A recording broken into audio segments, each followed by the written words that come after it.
मुंबईसाठी आज महायुती आणि महाविकास आघाडीचा एल्गार। शिवाजी पार्कमध्ये मोदींची तर बीकेसीवर पवारांची तोफ धडाडणार।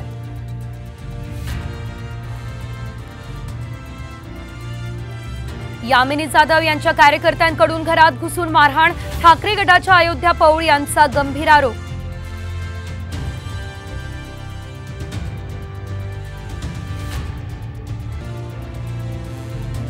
अजित पवार गटाचे नेते आमच्याकडे आले तरी घेणार नाही। अनिल देशमुख यांची माहिती।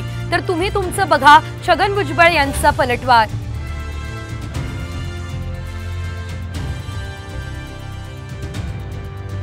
सिंचन घोटाळ्याचे आरोप चुकीचे नव्हते, देवेंद्र फडणवीस यांचं धक्कादायक वक्तव्य।